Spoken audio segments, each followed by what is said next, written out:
जब शहीदों की अर्थी उठे धूम से, देश वालों तुम आंसू बहाना, पर मनाओ जब आजाद भारत का दिन। इसको मरने से नहीं था।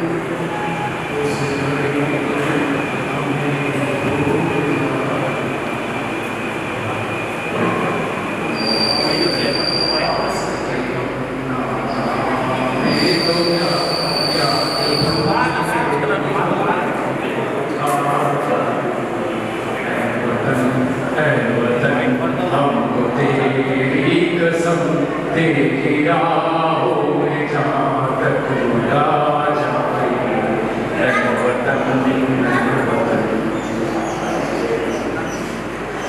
कोई पंजाब से, कोई महाराष्ट्र से, कोई यूपी से है, कोई बंगाल से,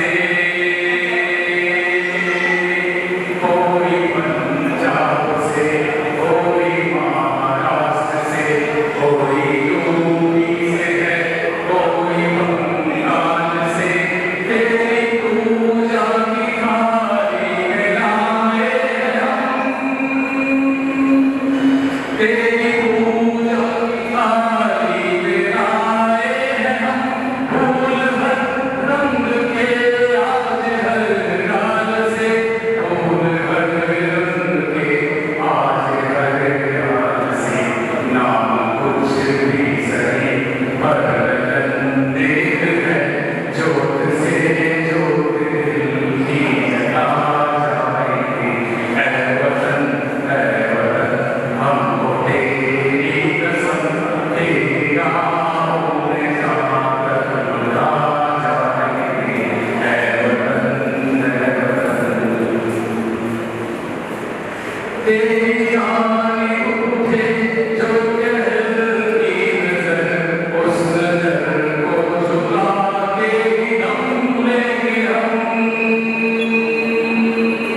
तेरी धरती पे है जो कदम रहेगा, उस कदम का निशान तक मिटा देंगे हम, उस कदम का निशान तक मिटा देंगे हम, जो भी बारियां आएगी अब सामने, ठोकरों से उसे हम गिरा जाएंगे, है वतन हमको तेरी कसम तेरी राहों में जहाँ तक लुटा जाएंगे, तेरी राहों में जहाँ तक लुटा जाएंगे, तेरी राहों में जहाँ तक लुटा जाएंगे।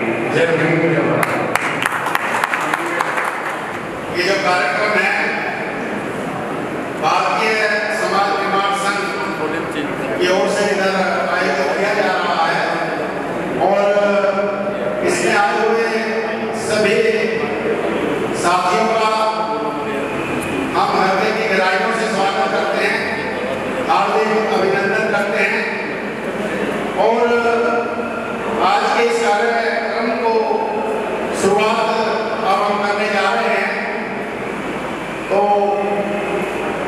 आज इस कार्यक्रम की शुरुआत में मैं आमंत्रित कर रहा हूँ हमारे आज के जो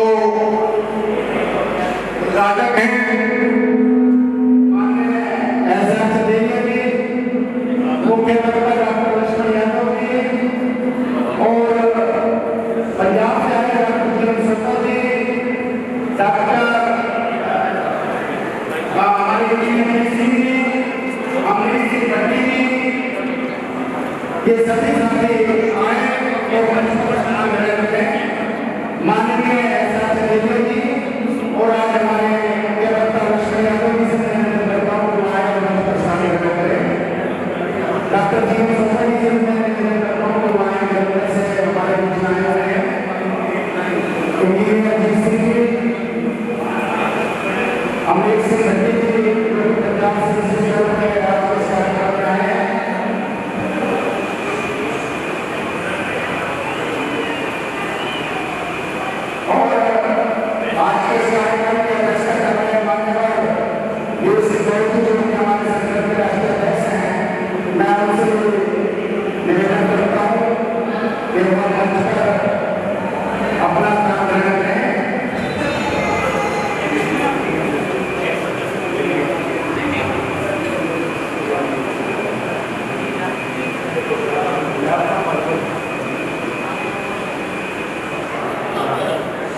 साथियों, जैसा कि आपको मालूम है, ये जो आज का कार्यक्रम है ये हमने 2 सत्रों में रखा है।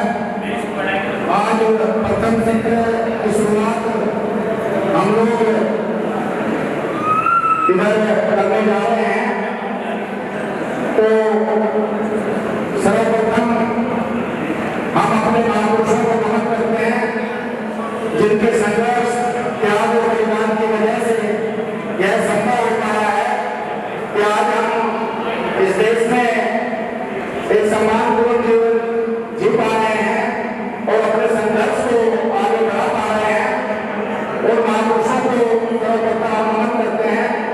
और आज के इस कार्यक्रम की शुरुआत में हमने जो विषय आप लोगों के लिए चर्चा के लिए रखा है कि टूना तक को अच्छी तरह जानना व उसका विकल्प तैयार करके ही मूल निवासी बहुजन समाज शासक और प्रशासन बन सकता है। यह विषय हमने उधर चर्चा के लिए रखा है, जिस पर हमारे युवा साथी अपनी बात इधर रखेंगे और इस विषय के उद्घाटक के तौर पर हम आज माननीय साथी दुर्गा जी जो कि देहरादून से इधर आए हैं और हमारे संगठन के केंद्रीय कार्यकारिणी के सदस्य हैं, मैं उनको आमंत्रित कर रहा हूं कि वो आए और आज के इस विषय पर अपनी बात रखें। मानव ऐसा चलिए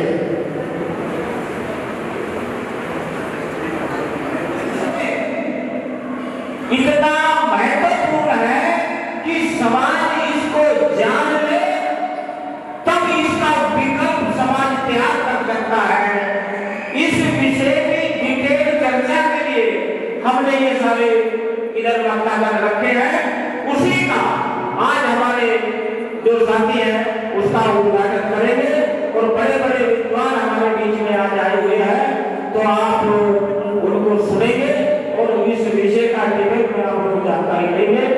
तो हाँ, इसलिए अब मैं आपसे निवेदन करूंगा कि मान्यवर चंदेलिया साहब आए और आज इस विषय का विधिवत रूप से इसका उद्घाटन करेंगे।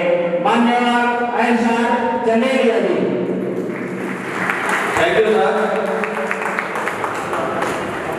पहले मैं बता दूं कि मैं कोई भाषण देने नहीं आया, जो हमारे राष्ट्रीय अध्यक्ष जी हैं ये बहुत बड़ा चढ़ा के बताते हैं और मैं आपको ये बोलता हूँ, लेकिन मैं एक समाज के नाते एक चर्चा करने जरूर आया हूँ। तो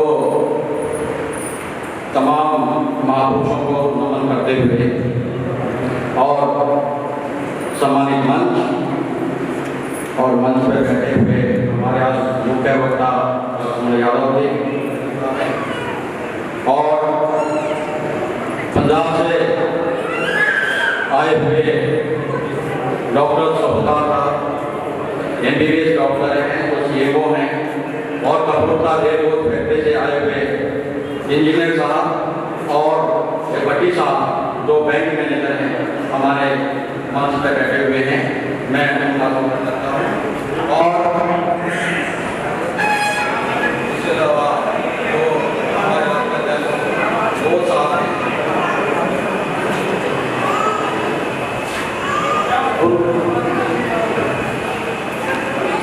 उनका भी मैं धन्यवाद करता हूँ। तो साथियों, तो आज ये प्रोग्राम BSNS कर रहा है, एक दिवसीय प्रोग्राम है। सबसे पहले मैं इस प्रोग्राम की आप सबको बहुत बहुत बधाई देता हूँ। मैं इस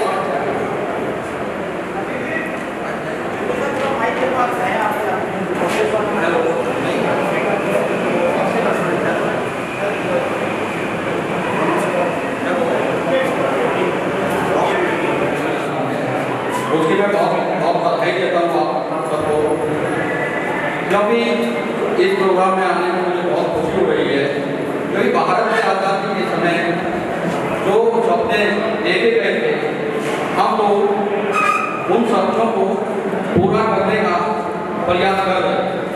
बस में एक रास्ता कैसा होना चाहिए वैसा रास्ता के निर्माण कार्य में हम लोग लगे हुए, इसलिए मैं अपनी तरफ से पुनः आपको बधाई देता हूँ। साथियों, हमारा देश हजारों सालों से मूल्यवादी व्यवस्था का शिकार है, जिसमें समाज को असमानता के आधार पर बांटा गया। साथियों, एडॉल्फ हिटलर ने कहा है और उसकी आत्मकथा में भी लिखा हुआ है कि भारत देश के मूल निवासी इतने लंबे समय से गुलाम क्यों रहे। उसने एक कारण बताया है कि यहाँ की जो ब्राह्मणवादी व्यवस्था है उसने मूल निवासियों को गुलाम बनाया, और गुलामी नहीं बनाया, गुलाम बना के क्या किया, अब उसने किया कि अपने आप को सभ्य ऊंच और मूल निवासियों को असभ्य नीच बना के रखा। और इसके आगे क्या हुआ कि जो मूल निवासी असभ्य हैं वो सभ्य बनने की कोशिश कर रहे हैं। यही हमारी मुख्य समस्या है, यही मूल निवासियों की मुख्य समस्या है। कैसे कि वो उसके संस्कार व्यवहार के माध्यम से उस व्यवस्था को खो रहे हैं। यही हमारी समस्या का मूल कारण ये हिटलर ने कहा है। तीसरा,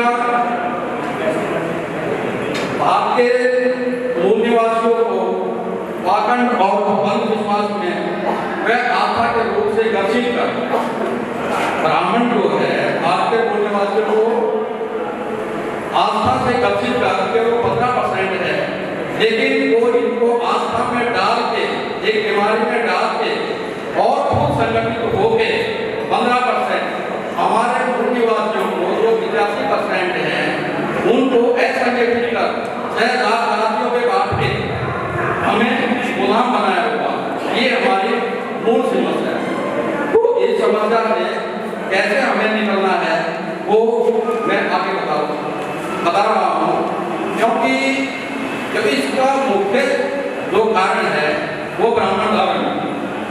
क्योंकि ब्राह्मण धर्म का जो मुख्य आधार है वो है वर्ण। क्योंकि बारीकी से हमें चीजों को समझ लेना चाहिए, अभी हमें ताकि समस्या का पता चलता है। अगर हमें समस्या का पता चल जाए तो हम उसका निदान कर सकते हैं। जब हम लोगों को समस्या का ही पता नहीं चलता तो फिर हम कहाँ से शुरू करें, क्या करें, पता नहीं चलता।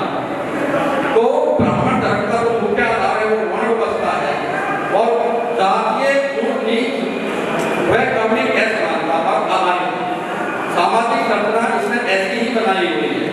और इसकी व्यवस्था के बने रहने से, ये व्यवस्था बने रहने से ब्राह्मणों क्या कर, क्योंकि उनको मानसिक गुलाम मिलते हैं। अगर हम उनकी व्यवस्था को होते रहते हैं, ये वर्ण व्यवस्था से निकली हुई है, उसी में ऊंच नीच है, उसी में जाति है, उसी में कभी कैसे मानता है, तो उसको पैदा हो रहा है इससे, क्योंकि उसको मानसिक गुलाम मिल रहे हैं, मानसिक गुलाम मिलते रहते हैं। इसलिए वे मूल निवासी समाज के वो पाखंड, अंधविश्वास, आवड़, जागरण, मस्जिद, कदर, कीर्तन आदि में उलझाए रहते हैं। इसलिए हमें जागृत होने की आवश्यकता है। हमें इस जागरण, आवड़, मस्जिद, कदर, कीर्तन आदि से बाहर निकलना है। ये करने से उनको मानसिक गुलाम बनते रहते हैं और वो वर्ण व्यवस्था चलती रहती है, उनकी धर्म व्यवस्था चलती रहती है, जाति चलती रहती है, धर्म क्या समानता चलती रहती है, तो वो सब चलती रहती है। तो हमें किसे रोकना है? दूसरा कारण, हम सामाजिक आंदोलन चला रहे हैं। सामाजिक आंदोलन के बगैर हम राजनीतिक आंदोलन नहीं चला रहे हैं, सामाजिक आंदोलन चला रहे हैं। सामाजिक आंदोलन चलाने के खिलाफ भारत की भूमि पर कोई भी राजनीतिक आंदोलन सफल नहीं होता। ये हमें ध्यान देना चाहिए कि सामाजिक आंदोलन चलाए बगैर जब तक सामाजिक आंदोलन सफल नहीं होता तो भारत की धरती पर कोई भी राजनीतिक आंदोलन सफल नहीं हो सकता। तथा राजनीति के बगैर आगे के चेन है, राजनीति के बगैर सामाजिक व्यवस्था परिवर्तन नहीं हो सकता। सामाजिक व्यवस्था परिवर्तन क्या है? जो आज व्यवस्था है जिस व्यवस्था में हम जी रहे हैं वो व्यवस्था उस व्यवस्था में पैसा नहीं, तभी तो हम सामाजिक आंदोलन चला रहे हैं। तो हमें सामाजिक आंदोलन चलाने की क्या जरूरत है? जो सामाजिक व्यवस्था इस समय है वो सामाजिक व्यवस्था हमारे अनुकूल नहीं है। उस सामाजिक व्यवस्था से हम छूट चुके हैं, क्योंकि वो जो सामाजिक व्यवस्था बनी है वो हमें निरादर और दरिद्रता पैदा करती है। वो सामाजिक व्यवस्था हमें निरादर और दरिद्रता दे रही है। इसलिए हमें इस व्यवस्था को बदलना पड़ेगा।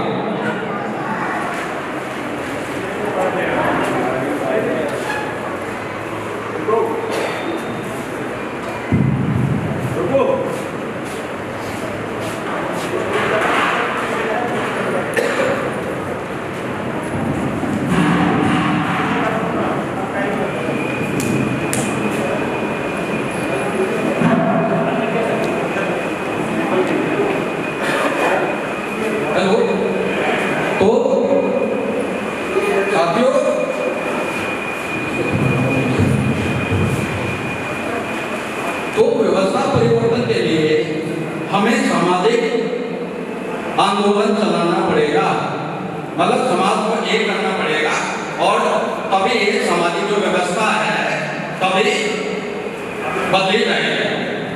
सामाजिक व्यवस्था में मैंने बता दिया कि हम जो निरादर है, हमारा आदर नहीं है, गरीबी है, भूखमरी है, छोड़ी जाती है, सारी तमाम समस्याएं जो हैं ये हमारे सामाजिक आंदोलन से ही चलाने से समाधान होगा। जब हम राजनीति में होंगे तभी हम व्यवस्था परिवर्तन कर पाएंगे, तभी हम शासक और प्रशासन में होंगे और हम अपने तमाम प्रतिनिधित्व और सब कुछ ले पाएंगे। जैसे हमारे काशीराम साहब बोलते थे कि जैसे ही हम शासक बनेंगे तो हम अपना प्रतिनिधित्व भी ले लेंगे और जो और दूसरे काम ले लेंगे कि हम बोलते थे कि हम वोट से लेंगे सीएम और पीएम और मंडल से लेंगे एसपी डीएम। तो जब हमारे साथ में सत्ता आएगी तो हम सब चीजें ले लेंगे, क्योंकि राजनीति सत्ता से ही सामाजिक व्यवस्था परिवर्तन किया जा सकता है और राजनीतिक व्यवस्था परिवर्तन का एक मजबूत साधन है। लेकिन इसी चेन है पहले सामाजिक आंदोलन चलाना है।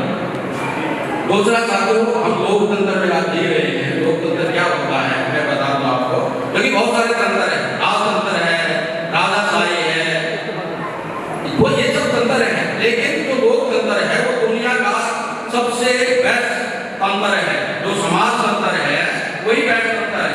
नहीं तो राजाशाही में तो राजा के अनुसार कानून बनते हैं, लेकिन इसमें जनता के अनुसार कानून बनते हैं। कानून तो बाबा साहब ने लोकतंत्र में संविधान दे दी, लेकिन वो इम्प्लीमेंट नहीं हो रहे। हमारी दिक्कत ये है, अगर संविधान के सारे कानून ऐसे भी हमारे अधिकार लागू हो जाए तो हमें कोई समस्या ही नहीं है। लेकिन क्योंकि वो संविधान में दिए, संविधान ने जो अपनी जिम्मेदारी है वो शासक पे डाली है। शासक प्रशासन में हमारे लोग हैं नहीं तो वे लागू हो नहीं रहे। तो इसलिए शासक प्रशासन बनने की ये हमारी पॉइंट है। ये तो हम ताकत लगा रहे हैं, ये शासक प्रशासन बनने के लिए लगा रहे हैं। वही हम छोटे मोटे आंदोलन नहीं चला रहे हैं, आंदोलन हम शासक बनने का आंदोलन चला रहे हैं। ये हमें दिमाग में हमें रखना चाहिए। और दूसरा, ये जो आंदोलन है एक पीढ़ी में चलने वाला नहीं है, ये भी हमें गांठ मान लेनी चाहिए। ये पीढ़ियों का आंदोलन है, कम से कम 3 पीढ़ी आंदोलन चलेगा।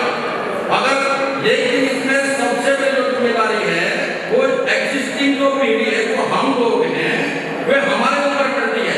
अगर हमने इस आंदोलन को, सामाजिक आंदोलन को सही नहीं चलाया तो आने वाली पीढ़ियां हमें कभी माफ नहीं करेंगी, क्योंकि ये जो हक अधिकार है इसी पीढ़ी में जाना चाह रही है। हमारे महापुरुषों ने से कैसे लड़के झगड़ के वो दिलाए हक अधिकार। हमें जैसे रिजर्वेशन दिलाया, प्रतिनिधित्व का एक रिजर्वेशन एक साधन है प्रतिनिधित्व का, लेकिन हमें मिल नहीं रहा। हमारे महापुरुषों ने, बाबा साहब ने वो दिलाया, लेकिन वो जा कर रहे हैं, अभी हमारे समय वो जा रहे हैं, रेगुलर लोग छीन रहे हैं। इसलिए हमें इसके लिए बहुत आंदोलन चलाना पड़ेगा। और आंदोलन चलाने के लिए 2 चीजें मेन है आंदोलन चलाना। मास चाहिए, एचआरए चाहिए, ह्यूमन रिसोर्स चाहिए। पहला ह्यूमन रिसोर्स चाहिए, दूसरा फाइनेंशियल रिसोर्स चाहिए। तो हमें ह्यूमन रिसोर्स तैयार करने के लिए संगठन चाहिए कि वो प्रचारकों और विचारकों को, पहले विचारक चाहिए फिर प्रचारक चाहिए, विचारकों और प्रचारकों की बहुत खड़ी करनी चाहिए। दूसरा फाइनेंस रिसोर्स चाहिए, हमें पैसा चाहिए कि बगैर पैसे में कोई संगठन नहीं चलता। इसलिए संगठन के जितने कार्यकर्ता है, जितने समर्थक हैं या कैडर है, जो भी लोग हैं, उनसे ये मैं अपील करता हूँ कि वो डेली संगठन के नाम से, समाज के नाम से 16 रुपये दें, डेली 16 रुपये निकालें अपनी कमाई से, या फिर 500 रुपये महीने में दें। ये हमें कमिटमेंट करना होगा कि संगठन तभी चलेगा फाइनेंस रिसोर्स होगा, तो या 500 रुपये महीना दें। दूसरा, हमें एक नए आदमी से रोज मिलना चाहिए।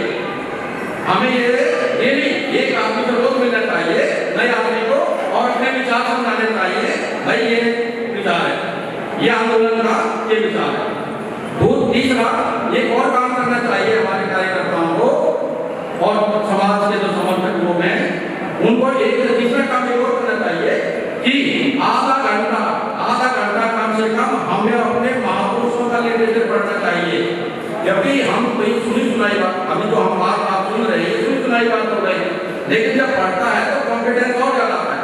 तो हमें अपने महापुरुषों का लिटरेचर पढ़ना चाहिए, आधा घंटा कम से कम, 2 पेज पढ़ो, 1 पेज पढ़ो, लेकिन पढ़ना शुरू करना चाहिए। तो ये कभी संगठन चलेगा।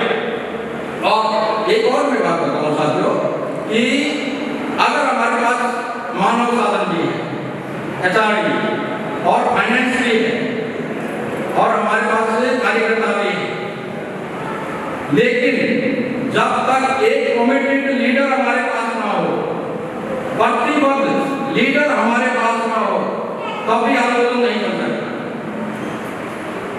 लेकिन हमारे पास प्रतिबद्ध लीडर हैं, माननीय बोस साहब हैं, कल्याण साहब के, हमारे पास लीडरशिप है। लेकिन ये भी अकेले कुछ नहीं कर सकते जब तक कार्यकर्ता भी प्रतिबद्ध ना हो, ये अकेले कुछ नहीं कर सकते। इसके कार्यकर्ता को भी प्रतिबद्ध होना पड़ेगा आंदोलन के प्रति, तभी ये हम उद्देश्य को, जो व्यवस्था परिवर्तन का उद्देश्य है, तभी हम उसको अचीव कर पाएंगे। नहीं तो हम ये खाली एक भीड़ का जमावड़ा होगा, आंदोलन नहीं चलेगा। तो हमें भीड़ का जमावड़ा नहीं बनना है, हम आंदोलन चला रहे हैं, वो भी व्यवस्था परिवर्तन का इतना बड़ा तमाम मानवाधिकार का आंदोलन चला रहे हैं। तो ये कोई आंदोलन चलाना कोई आसान काम नहीं होता। तो ये हम सम्मान से लड़ाई लड़ रही है और सम्मान मुफ्त में नहीं मिलता। दूसरा, पूना पैक्ट है, पूना पैक्ट के विषय भी है। आज जो पूना पैक्ट में 2 लाइन नहीं समझाओ तो हमारे 1932 में मिला था, बाबा साहब ने कैसे रखे और सब चीजें, हमें 2 वोट का अधिकार दिलाया था, और 2 वोट का अधिकार लेकिन अंग्रेजों ने दे दिया था उस समय के महामहिम में। लेकिन जो यहाँ गांधी थे, गांधी ने आके यहाँ पर अनशन कर दिया और हमें वो डबल वोट का अधिकार मिला गया और हमें 1 वोट का अधिकार मिला।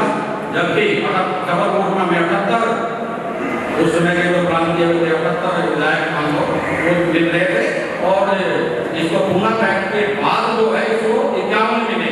देखिए 151 कैसे मिले ये बताने की जरूरत नहीं है, आप सबको पता है कि 151 विधायक या सांसद जो भी हैं वो कैसे हैं। और इसमें मुख्य रोल जो है गांधी का, ये मुख्य बात इसमें ये है कि इसमें मुख्य रोल में गांधी है, इसलिए गांधी से ही गांधीवाद है। ये आपको दिमाग में डालना चाहिए, गांधी से गांधीवाद है और गांधीवाद ही हिंदूवाद है, ये बात हमें पता रहनी चाहिए। और हिंदूवाद हिंदूवाद है, ये जो मुख्य जो बारीकियां हैं ये हमें समझना चाहिए। तो ये जो प्रोग्राम लगा रहे हैं इसका मतलब यही कि हम आपको बारीकियां समझा, हम कोई भाषण वाषण नहीं लेते। तो ये बात आपके पूना पैक्ट के बारे में समझ आनी चाहिए। और टाइम कम है और बातें सारी बहुत सारी हैं, लेकिन मैं अपनी बात को कुछ 2 मिनट और दूंगा, मैं खत्म करूँगा अपनी बात को। तो साथियों, अब जो मूल निवासी समाज, मूल निवासी बहुजन समाज के कुछ ऐसे लोग हैं जो आप सब बैठे हैं, जो ये एहसास कर रहे हैं कि ब्राह्मणों के संगठनों में पार्टियों के कदमों तले पेट को पाल सकते हैं, पेट पालने की चंद वस्तुएं को पा सकते हैं, प्राप्त कर सकते हैं, मगर सम्मान या स्वाभिमान नहीं मिल सकता। ऐसे लोग आप जैसे जिन्हें भूख से ज्यादा बेइज्जती भटकती है तथा मूल निवासी बहुजनों की आजादी स्वाभिमान की चाहत है, उन्हें उनसे ये उम्मीद है, उनसे ये मेरी और संगठन की उम्मीद है ताकि बहुजन मूल निवासी बहुजन समाज उसके गौरवशाली समाज को गुलामी से मुक्त कराने के लिए समाज आंदोलन में उसकी भूमिका निभा सके। यदि हम इस पीढ़ी को आतंक से बाहर नहीं निकाल पाए तो हमारी आने वाली पीढ़ियां भी इस पाखंड को परंपरा की तरह ढूंढती रहेंगी। तो ये है उद्देश्य। और साथियों, मैं अभी 4 लाइनें आपके सामने कहकर के बात खत्म करता हूँ।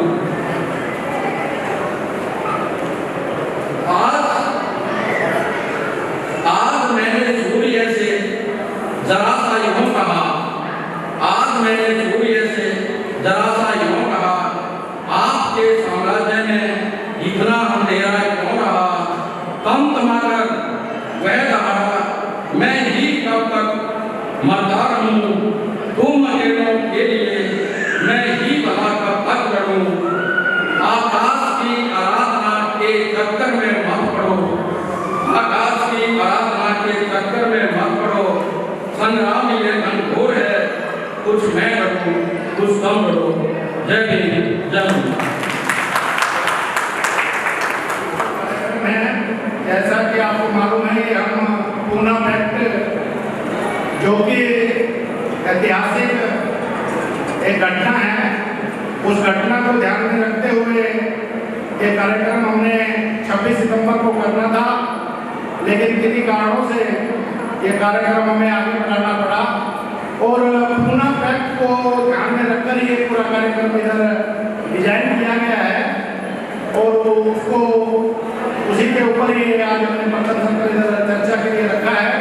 तो मैं जो हमारे आज के मुख्य वक्ता हैं डॉक्टर लक्ष्मण यादव जी, जो कि सोशल मीडिया पर, यूट्यूब पर, फेसबुक पर और टीवी के माध्यम से आप अक्सर उनको बोलते हुए सुनते हैं, तो उनका जो परिचय के लिए मैं उनको आमंत्रित कर रहा हूँ डॉक्टर संदीप जी कि वो आए और उनके बारे में बताएं और अपने वक्ता के रूप में डॉक्टर लक्ष्मण यादव जी को आमंत्रित करें। डॉक्टर संदीप जी। धन्यवाद जी राजेश दुर्गन साहब। मंच पर आज के अध्यक्ष वीर सिंह भोल साहब, पंजाब से बहुत जबरदस्त हवाई टीम साथ में आप देख रहे हैं, डॉक्टर जीवन सहोदा जी, किम साहब, तमाम सारे लोग और चंद्रिका साहब ने शुरुआत की थी उदाहरण के रूप में 3 पीढ़ियों को लगातार संघर्ष करना पड़ेगा तब जाकर अम्बेडकर समाज स्थापित होगा। चंद्रिका साहब ने कहा दोस्तों हमने 26 तारीख को कार्यक्रम रखने का तय किया था, लेकिन उसमें एक मुख्य कारण को पोस्टपोन करने का तो ये था, बहुत सारे साथियों की फरमाइश नहीं है कि सोशल मीडिया पर एक आंदोलन के रूप में प्रोफेसर लक्ष्मण यादव की लगातार वीडियो हमारे पास आती, तो सारे कार्यकर्ताओं की मांग रही कि प्रोफेसर लक्ष्मण यादव जी को बुलाएं, पर किसी कारणवश 26 तारीख को बिजी थे। आज हमें पर्याप्त समय मिला, लेकिन आज भी थोड़ा सा दिक्कत हमारे साथ ये रही है कि प्रोफेसर लक्ष्मण यादव जी का जो शेड्यूल है एक जगह पर उनको जाना है, बहुत सारी बातें करनी थी, पर मुझे लगता है कि हमें मैक्सिमम प्रोफेसर लक्ष्मण यादव जी को सुनना है, इसलिए तमाम सारे लोग तैयार होकर आए हैं प्रोफेसर लक्ष्मण यादव जी को सुनने के लिए। मैं उनकी तारीफ में कुछ एक बातें आपसे शेयर करना चाहूँगा। हालांकि प्रोफेसर लक्ष्मण यादव किसी परिचय के मोहताज नहीं है, आप दिल्ली विश्वविद्यालय में प्रोफेसर हैं और एक बड़े आंदोलन के जनक भी है, और जिसको आप देखें कि जब पूरा व्यक्ति हम बात करते हैं तो लगातार गांधी वर्सेस समझते हैं। बाबा साहब अम्बेडकर को पढ़ते थे जागरूकता, मजा और क्रांति को पढ़ते हैं।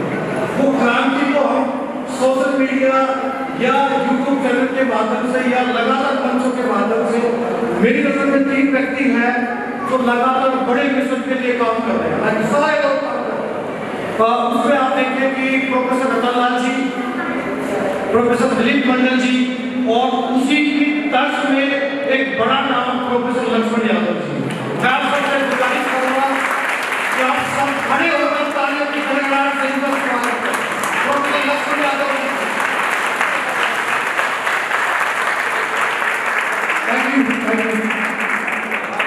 बाबा साहब जो करना चाहते थे, असल में वो प्रोफेसर लक्ष्मण यादव जैसे लोगों को तैयार करना चाहते, और ऐसा नहीं है कि हमें एक लक्ष्मण यादव चाहिए। तमाम सारे जो लोग बैठे हैं सारे लक्ष्मण यादव बने, रतन लाल जी बने, दिलीप मंडल जी बने, और भीमवादी बने, अम्बेडकरवादी बने। यही प्रोफेसर लक्ष्मण यादव जी कहना चाहते, और हमारा जो मंच है भारतीय समाज का, ये भी यही कहना चाहता है। तो मैं अपने बात यही खत्म करूंगा, क्योंकि हम मैक्सिमम प्रोफेसर लक्ष्मण यादव जी को सुनना चाहते हैं। सर, आपका स्वागत है, और हम चाहते हैं कि विस्तार से आप अपनी बात को रखिए। प्रोफेसर लक्ष्मण यादव साहब। धन्यवाद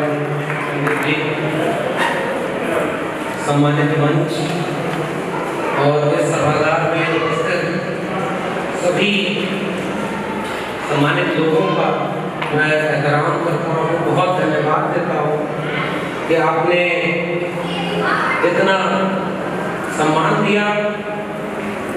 और जब भी मैं ऐसी किसी बातचीत में शामिल होता हूँ, लोगों से मिलता हूँ, अब तक हम लोग बहुत दिनों तक सामने बैठकर सुना करते थे।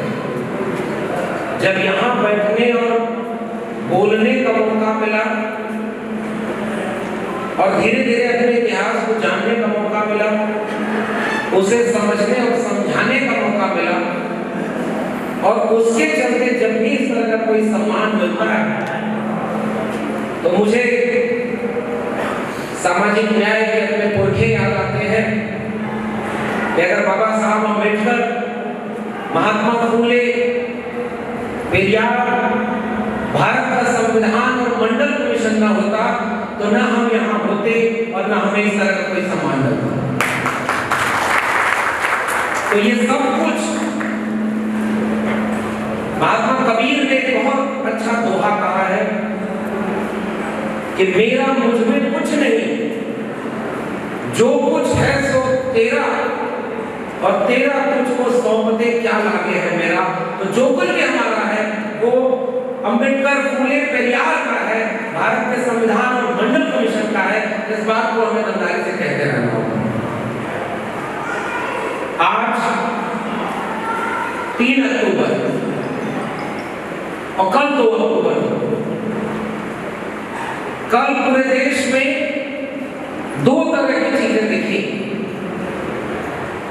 एक तरफ देश में मोहनदास करमचंद गांधी को याद किया जा रहा था, और वहीं दूसरी तरफ इस देश में नाथूराम गोडसे को भी याद किया। हम तो बाबा साहब अम्बेडकर के लोग हैं, हम सम्मान सबका करते हैं, और आज चूंकि विषय ही पुनः पैक्ट पर है, तो सबसे पहली बात मैं ये कह रहा हूं कि हमारे पुरखे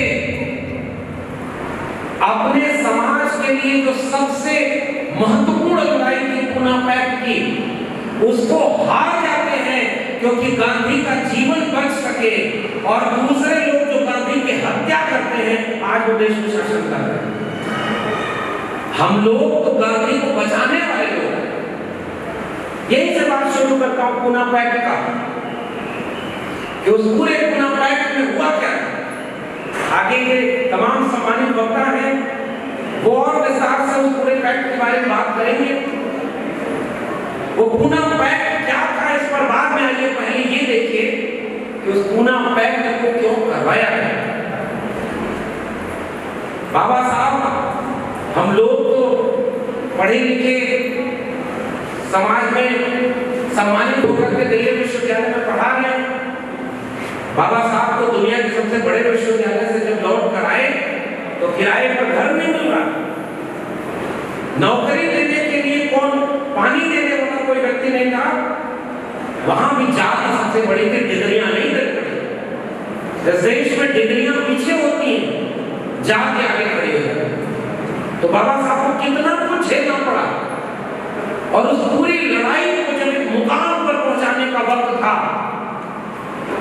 जब कम्युनल अवार्ड की घोषणा हुई थी, जिसे हिंदी में कहा जाए तो आज आप वोट देते हैं ना, एक विधायक चुनने के लिए, एक सांसद चुनने के लिए, और नियम तो ये है कि वो विधायक मिलकर के मुख्यमंत्री चुनते हैं और सांसद मिलकर के प्रधानमंत्री चुनते हैं।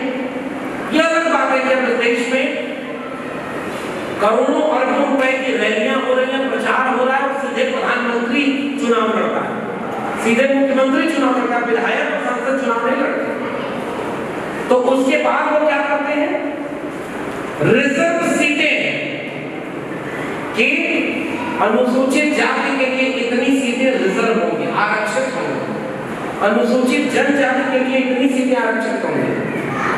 आरक्षित होने का मतलब क्या है कि उस सीट पर अगर वो दलित तबके के लिए आरक्षित है तो दलित ही उम्मीदवार होगा, कोई दूसरे जाति का नहीं लगता। आदिवासी है तो आदिवासी उम्मीदवार होगा। वोट सारे लोग देंगे, जब सारे लोग वोट देंगे तो फिर वो व्यक्ति सबको खुश करेगा कि नहीं करेगा। जब सबका वोट उसे चाहिए तो फिर जब वो जीत जाएगा चुनाव तो काम किसका करेगा, सबका करना पड़ेगा। अगर सबका काम करना है और उसकी विधानसभा में हर जाति के लोग रह रहे हैं तो एक ही काम के लिए अगर एक ब्राह्मण, एक क्षत्रिय और एक दलित तबके का व्यक्ति तीनों जाएगा तो आप सोचकर बताइए वो सबसे पहले किसको सुनेगा? क्या वो दलित के सुन पाएगा? वो तो गांव के दक्षिण पश्चिम कोने को उसकी बस्ती ढकेल दी गई, आपने तो उसे साथ में रहने नहीं दिया, उसकी क्या हैसियत आज के समाज में? वो सुनेगा उस ब्राह्मण की, उस ठाकुर की, जिसकी जेब में पैसा होगा, जिसकी जाति ऊंची है, कल को वो अखबार में उसके लिए लेख लिख पाएगा। तो हमारे लोग किसको खुश करने लगे? जो आरक्षित सीट पर जीत गए उसके लिए माननीय कांशीराम ने क्या नाम दिया? चमचे बन। और आपको एक किताब जरूर पढ़नी चाहिए, चमचा युग। और उस चमचा युग किताब में माननीय कांशीराम कहते हैं कि यह सब कुछ शुरू हो गया उसी पूना पैक्ट के बाद से। और माननीय कांशीराम कहते हैं कि पूना पैक्ट वह घटना थी जिसने हमेशा हमेशा के लिए इस देश के बहुजनों से उसका हक छीन लिया और चमचे पैदा कर दिए। आज जब SC/ST एट्रोसिटी एक्ट पर हमला हुआ तो देश में एक बड़ा जन आंदोलन हुआ। 2 अप्रैल को भारत बंद हुआ, सुप्रीम कोर्ट की आर्मी में अध्यादेश लाया गया था, और 56 इंच की छाती कहने वाली सरकार जो गांधी के देश में गोडसे की बात करने में भी कोई शर्म न आती होती, वो सीधे लिंचिंग करवा रही हो। हाथ में एक दलित बेटी अगर मारी जा रही हो तो सारा कानून किनारे हो जाएगा और आधी रात को पेट्रोल छिड़क करके उसकी चिता में आग लगा दी जाएगी। फिर कहाँ न्याय? दलित पिछड़े आदिवासियों के लिए कहाँ न्याय? उसके बाद में एक व्यक्ति जब प्रधानमंत्री बना तो उसको लगा कि वो किसी के सामने झुकेगा नहीं। पिछली सरकार में पहली बार अगर उसे किसी ने झुकाया तो वो देश के दलित, पिछड़े, आदिवासी पसमानदा ने झुकाया। और दूसरी बार वो सरकार झुकी तो 13 पॉइंट रोस्टर, संदीप जी यहाँ बैठे हुए हैं, विश्वविद्यालयों में बिरसा, फूले, अम्बेडकर के बच्चे 1990 के बाद तो पहली बार पढ़ने और पढ़ाने के लिए आए। वहां तो आरक्षण ही नहीं। हमारे वरिष्ठ लोग बैठे हुए हैं, वो वहां पर कहते थे कि ये मां सरस्वती का पावन प्रांगण दूषित हो जाएगा अगर इसमें दलित, पिछड़े, आदिवासी प्रोफेसर बन जाए। लेकिन हमें तो शुक्रिया अदा करना चाहिए भारत के संविधान और मंडल कमीशन का, जिसकी वजह से हम विश्वविद्यालय में पहुंचे और कहे कि अगर सरस्वती की देवी थी विद्या की, तो अगर कोई माँ है विद्या की देवी तो अपने बच्चों में फर्क कैसे पैदा करेंगे कि दलितों, पिछड़ों, आदिवासियों को शिक्षा न मिल पाए? तो वो माँ किस बात की? ये सवाल हमने विश्वविद्यालय में पूछा और तब वहां पर कहा कि हमारे लिए एक तो देवी देवता हम लोग नहीं मानते, एक तो ये पाखंड है, इंसान को इंसान रहने दो, देवी देवता बनने क्या है। महिलाओं को देवी बना दिया ताकि उनका शोषण कर सके, वो महिला कोई भी नहीं पाए। पूजा करो, आप तो लक्ष्मी धन की देवी हो गई। जब लक्ष्मी धन की देवी है तो क्या दलित उस माता के पुत्र नहीं थे? जमीनें दलितों के पास नहीं, आज भी 1% से भी कम जमीन है दलित तबके के पास। आदिवासी अपनी जमीन के लिए लड़ रहे हैं कि हमारी जमीन मत छीनो, हमारे पास कुछ नहीं बचेगा। पिछड़े तबके में तमाम जातियां जिनके पास जमीन नहीं, तो न पैसा, न जमीन, न संसाधन, न रहने को घर, तो ये लक्ष्मी किसकी देवी थी? सरस्वती किसकी देवी थी? ये सवाल हमारे सामने अगर कोई पूछता था तो वो तस्वीर लगी हुई है महात्मा फूले और सावित्रीबाई फूले की। और जब हम विश्वविद्यालय में खड़े होकर के ये लड़ाई लड़े कि 13 पॉइंट रोस्टर यानी आरक्षण विरोधी रोस्टर नहीं चलेगा, तो दूसरी बार ये तानाशाही सरकार झुकने पर मजबूर हुई और बहुजन आंदोलन की जीत। हम वहां लड़ाई लड़ रहे थे क्योंकि हमें पता था कि हमें किसी का वोट नहीं चाहिए। और पुनः पैक्ट होने के बाद जिसे हमने विधायक बनाया, सांसद बनाया, वो संसद में बैठकर आपके खिलाफ जो कानून पास हो रहा है उस पर साइन कर रहे हैं, वो चुपचाप बैठे हैं क्योंकि वो सारे लोग चमचे बन रहे हैं। वो नहीं बोल सकते क्योंकि वो सीट पे आपके वोट से तो जीते नहीं, तो जितने लोगों के वोट से जीते हैं सबको खुश करेंगे और जिस पार्टी से जीते हैं वो उसका काम करेंगे। अगर वो राष्ट्रीय स्वयंसेवक संघ के चुनाव चिन्ह से जीते हैं, भाजपा के चुनाव चिन्ह से जीते हैं, तो चाहे मंदिर आप मानो न मानो उनको भी नारा लगना पड़ेगा, रामलला हम आएंगे, मंदिर वहीं बनाएंगे। उनकी है हिम्मत कि वो कहें कि बाबा साहब के संविधान पर हमला नहीं होना चाहिए। इस समय इस देश में 300 से ज्यादा दलित, पिछड़े, आदिवासी सांसद बैठे हुए संसद में, और वो भी तब जब नई शिक्षा नीति के नाम पर आपके बच्चों की पढ़ाई लिखाई बेच दी गई। कोई बोला क्या? हाथरस में जब उस बेटी के शव को जला दिया गया और वहां जातिवादी गुंडे बैठ करके कह रहे थे कि हम यहाँ पर इस तरह की चीजें नहीं होने देंगे, कानून कोई काम नहीं कर रहा था। एडीजी लॉ एंड ऑर्डर कह रहा था कि बलात्कार हुआ ही नहीं, सीबीआई जांच में पता चला बलात्कार हुआ था, सारा कानून ध्वस्त। इनमें से एक भी सांसद विधायक बोला है निजीकरण के नाम पर जहां आरक्षण लागू है, सरकारी शिक्षा और सरकारी नौकरी दो ही जगह आरक्षण है, उन दोनों को आप प्राइवेट हाथों में बेच रहे हैं। पूरा देश बेच दिया। नारा देता था वो व्यक्ति की वो बेच रहे हैं भारत को मैं चैन से कैसे सो जाऊं, सौगंध मुझे इस मिट्टी की मैं देश नहीं बिकने दूंगा। और दलित, पिछड़े, आदिवासियों का वोट ले लिया और जहां आरक्षण लागू वो सब अंबानी और अडानी के हाथों बेच दिया। ये सारे दलित, पिछड़े, आदिवासी सांसद बोले क्या कि निजीकरण नहीं करना चाहिए? नई शिक्षा नीति लागू कर दी जिसमें शिक्षा बेच दी, कोई बोला क्या? आरक्षण बचाना है। पुरखों ने हजारों साल से जो लड़ाई लड़ी थी हमारे सामने 2000 साल में खत्म कर दी गई, और ये सांसद विधायक क्यों नहीं बोल पाए? क्योंकि पुनः पैक्ट हो गया। इतना ही है पुनः पैक्ट का मतलब। और पुनः पैक्ट का मतलब ये था कि वो जगहें आरक्षित की जाएंगी जहां दलित चुनाव लड़ेगा तो उसे वोट दलित ही देगा। 2 वोट का राइट दिया जाए। जैसे आप अभी 1 वोट डालते हैं, विधायक अगर चुना तो 1 वोट डाले, सांसद चुना तो 1 वोट डाले। पुनः पैक्ट के पहले जो कम्युनल अवार्ड था जिसके लिए बाबा साहब ने गोल में सम्मेलन में लड़ाई लड़ी थी, और बाबा साहब जब ये लड़ाई लड़ रहे थे तो क्या झेला इसके बाद समझिए कि जब पुनः पैक्ट में कहा गया कि आपको 2 वोट देने का राइट है, एक चुनेंगे आप जो दलित उम्मीदवार है उसको वोट दलित देगा, और दूसरा वोट कॉमन होगा तो दूसरे व्यक्ति को दिया जा सकता है। तो उस एक जो लोग जिसको आप अपना वोट देकर चुनते, वो क्या कभी आपके सपनों की हत्या होते हुए चुप होता देख सकता है? नहीं देखता है। अगर देखता तो आप उससे जाकर लड़ सकते थे कि हमने तुमको वोट देकर चुना है, तुम बोलो कि संविधान की हत्या की जा रही है। यही पुनः पैक्ट है, और इसके वजह से गांधी अनशन पर बैठे। हम सम्मान करते हैं सबका। बाबा साहब तो आंसू बहाए थे ना जब पुनः पैक्ट पर हस्ताक्षर हो रहा था, रोए थे कि मेरे समाज के हक के लिए मैं उनके हक के खिलाफ जाकर ये हस्ताक्षर कर रहा हूँ।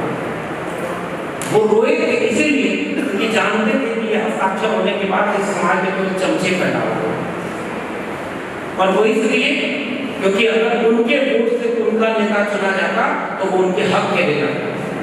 वो पूछता कि इस दिल्ली में जितनी बस्तियां हैं, जो चमचमाती हवेलियां हैं, उनकी जातियां पढ़ लीजिए ना, कितने लोगों के लोग वहां रह रहे हैं। और एक दलित, आदिवासी, पिछड़ा, वो अगर जाति बता दे तो उसको किराए पर मकान नहीं मिलता। किस बात का हक समानता पाई समाज में? तो जब आपको रहने की समानता नहीं, आपकी झोंकी झोपड़ी बनी है, वहां कौन जाति के लोग रह रहे हैं? किसान आंदोलन चला, किसान कौन लोग? वो दलित पिछड़े आदिवासी है। और आपकी नौकरी चौथे सेक्टर में, जैसे रेलवे विभाग था जिसमें सबसे ज्यादा नौकरी बहुजन तबके को मिलती थी, और जो व्यक्ति कहता था कि मैं स्टेशन पे चाय बेच रहा था, कहाँ बेचा कोई नहीं जानता, किसने उसकी चाय पी कोई नहीं जानता, उसने बेच दिया। चाय बेचते बेचते वो देश बेच दिया। और उसने कहा था रेलवे स्टेशन नहीं बेचेंगे, आज की डेट में रेलवे स्टेशन बिक गया है, और ग्रुप डी में जितने कर्मचारी होते थे ना, वो सब ठेके पर रखे जा।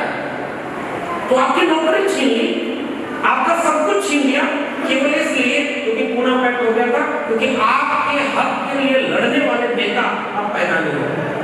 बाबा साहब ने क्या कहा था गोलमेज सम्मेलन में जाकर के?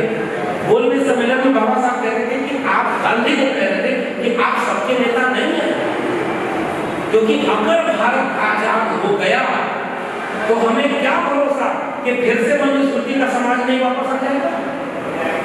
बाबा साहब ने लड़ाई लड़ी कि मेरा दलित समाज, एक बार बाबा साहब बहुत संघर्ष कर रहे थे, उनसे किसी ने बोला कि आप रात में जाग रहे हैं, तो उन्होंने कहा कि मैं इसलिए जाग रहा हूँ रात में क्योंकि मेरा समाज सो रहा है, मुझे अपने समाज को जगाना है, इसलिए मुझे रात में जाना है। एक व्यक्ति जिसने अपने जीवन में इतना लिख दिया कि हम पढ़ नहीं पाते, समझने की बातें हो, एक व्यक्ति जिसने इतनी लड़ाई लड़ी, उस दौर का सबसे बड़ा राष्ट्रवादी नायक बनाया गया था ना गांधी को, गांधी से सीधे लड़ गए और उनके खिलाफ पूरे देश में रैलियां करवाई जा रही थी कि अंबेडकर दलितों के खिलाफ है, उनके खिलाफ रैली कराई जाए। जो लोग देश की आजादी के लिए लड़ रहे थे उनको दलितों की आजादी नहीं पसंद थी क्या? बाबा साहब ने कहा था अगर मुझे मेरे हित और देश के हित को चुनना होगा तो मैं देश का हित चुनूंगा, लेकिन अगर मुझे देश के हित और अपने दलित तबके के हित के लिए लड़ना होगा तो मैं अपने समाज का हित चुनूंगा। ये उनकी लड़ाई। और तब जाकर उन्होंने कहा कि अगर आप ये अधिकार पूना पैक्ट का, उसके कम्युनल अवार्ड का नहीं देंगे तो हमारे समाज को जागरूकता और बराबरी नहीं आएगी। और गांधी बैठ करके कहने लगे कि आप तो फिर हिंदू ही नहीं बचेंगे। तो गांधी के ऊपर, गांधी एक जगह लिखते हैं, किताब आप लोगों को पढ़नी चाहिए, क्रिस्टोफ जैफिलेट ने लिखा है बाबा साहब की जीवनी, और उसमें एक किताब पूरी है। वहां एक जगह जिक्र है कि अगर अंबेडकर ने दलितों को जागरूक कर दिया तो फिर हिंदू धर्म का क्या होगा? अगर सारे दलित अपने हिंदू नहीं है ये बात कहने लगे तो हिंदू धर्म का क्या होगा? और इस बात को लेकर के गांधी अवसर पर बैठ गए और अंत में झुकना पड़ा। बाबा साहब जा करके वो कहते हैं कि आप मेरे साथ धोखा कर रहे हो, आप ये जो पैक्ट पर साइन करा रहे हैं, आपने भारत की आजादी के लिए आंदोलन नहीं किया, आपने पूना पैक्ट के लिए आंदोलन शुरू कर दिया, यानी आप लड़ किससे रहे थे? और उसके बाद आप हरिजन बना रहे। अच्छा, अगर हरिजन, हरि मतलब भगवान, तो भगवान के बच्चे दलित हैं तो ब्राह्मण किसका बच्चा है? ये बात बाबा साहब ने अंबेडकर से पूछी कि हरिजन अगर दलित है तो बाकी किसके जन है? और सूरजपाल चौहान जी हमारे हिंदी साहित्य में बड़े कवि हुए, उन्होंने कविता लिखी कि गांधी जी का हरिजन नहीं, हम अंबेडकर के दलित हैं। और दलित का मतलब क्या होता है? जिसको दबाया गया, जिसका शोषण हुआ, जिसको सारा न्याय हुआ। और मैं कहता हूँ दलित में एससी, एसटी, ओबीसी तीनों शामिल है, क्योंकि तीनों का मैं तो ओबीसी समझ से आता हूँ। मैं जब जाता हूँ अपने इलाके में तो लोग कहते हैं तुम ओबीसी होकर के अंबेडकर की बात करते हो, तो अम्बेडकर तो दलितों के लिए जाते हैं। तब मैं उनसे कहता हूँ कि मंडल कमीशन किस आधार पर बना पता है? अनुच्छेद 340, और अनुच्छेद 340 संविधान में डालने वाला कौन था? डॉक्टर भीमराव अम्बेडकर। ये सच्चाई है समाज। भारत के संविधान में पहला संविधान संशोधन किसके दबाव में हुआ? ईवी रामास्वामी नायकर पेरियार के दबाव में अनुच्छेद 15(4) उसमें जोड़ा गया, जिसके आधार पर अन्य पिछड़े वर्ग को आरक्षण मिला। यह काम तो बाबा साहब ने कर दिया था। सितंबर 1948 और 52 में 2 बार बाबा साहब को लखनऊ में अधिवेशन के लिए बुलाया गया था। उस समय बैकवर्ड क्लासेस लीग का अधिवेशन चल रहा था।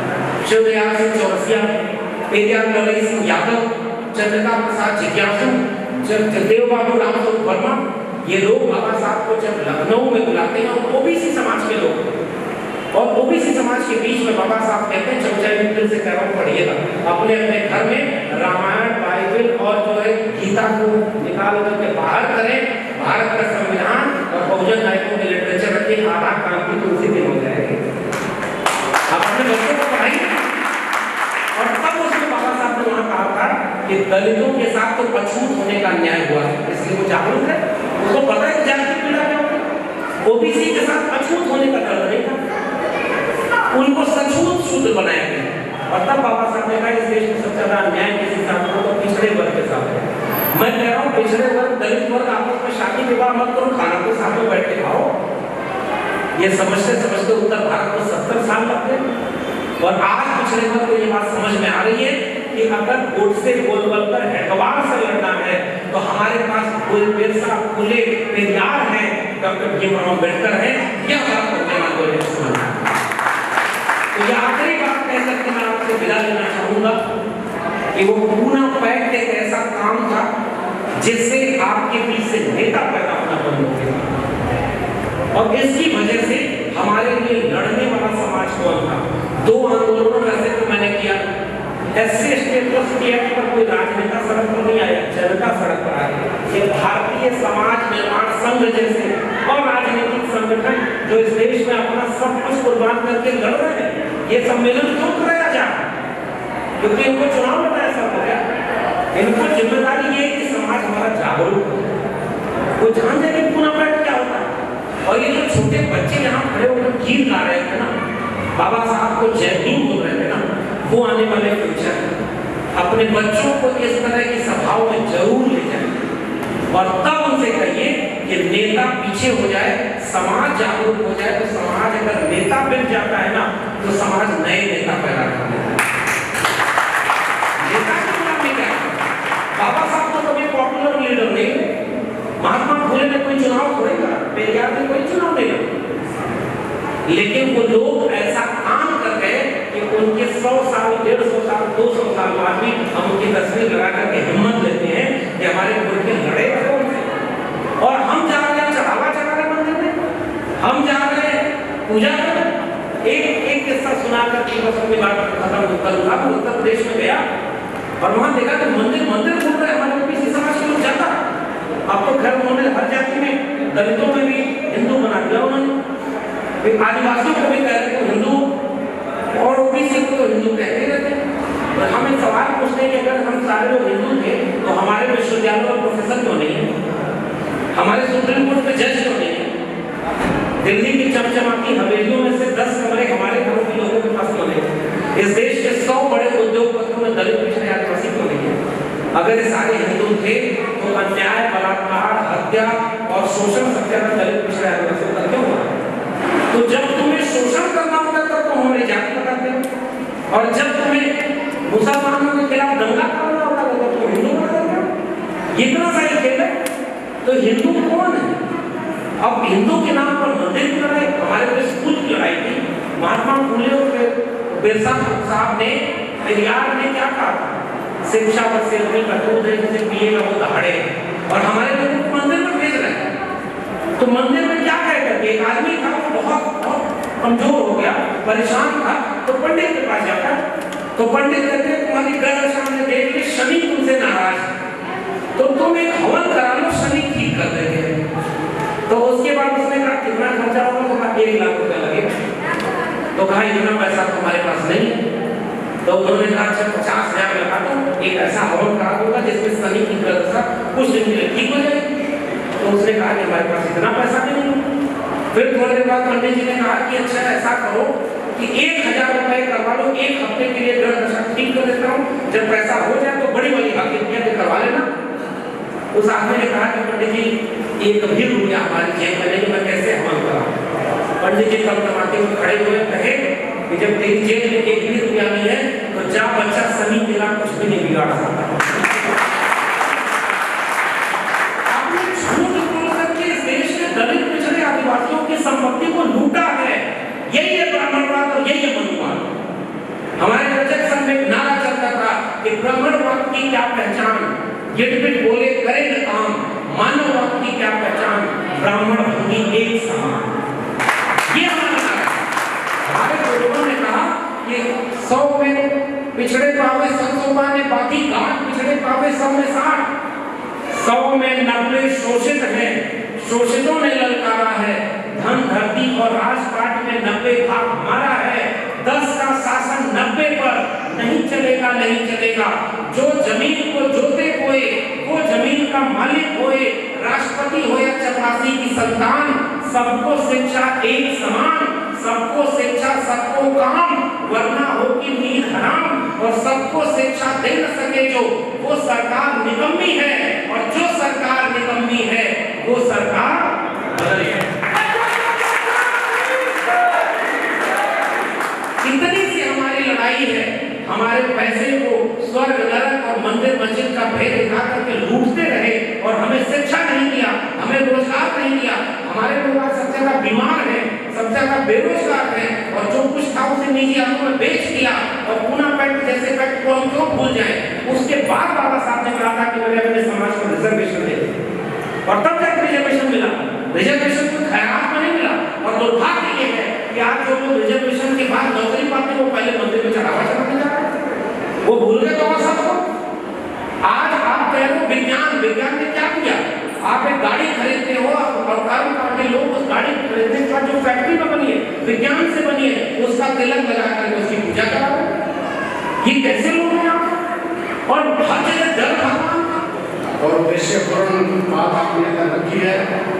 आपके आने पर और इतने उम्दा विचार रखने पर हम आपका आभार व्यक्त करते हैं, और ऐसी आशा उम्मीद करते हैं कि भविष्य में भी जब कभी हमें आपका आवश्यकता होगी आप अपना अमूल्य समय हमें देंगे। साथियों, इसी कड़ी में मैं अब अपने अगले वक्ता इंजीनियर जी सिंह जी को इधर आमंत्रित कर रहा हूँ कि वो आए। जलंधर पंजाब से हमारे बीच में आए हैं। उधर भी बहुजन आंदोलन को ये लड़ रहे हैं, इधर PSNS के माध्यम से हमारे साथ लगे हुए हैं।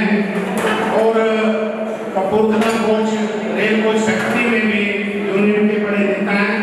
तो आज इधर हमारे बीच में है, हमसे सम्मान उनको आमंत्रित करते हैं कि वहाँ आए और अपनी बात रखें। इंजीनियर जी सिंह।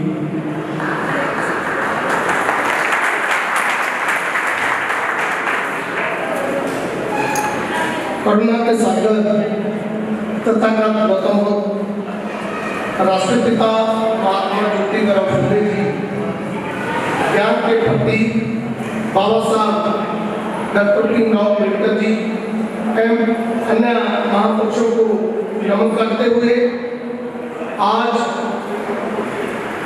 भारतीय समाज निर्माण संघ की ओर से आजादी के 75वें वर्ष बाद तथा पूना पैक्ट की 90वीं वर्षगांठ पर एक दिवसीय कार्यक्रम के उनको समर्पित निर्वाच्य सम्मानित प्रतिनिधि मंडल और अलग अलग स्टेट और दिल्ली प्रदेश से पहुंचे मेरे भाइयों, बहनों, बच्चों और बुजुर्गों, सबसे पहले तो मैं आभार व्यक्त करता हूँ हमारे भारतीय समाज निर्माण संघ की टीम को, जिन्होंने हमें आपके रूबरू करने का मौका दिया है।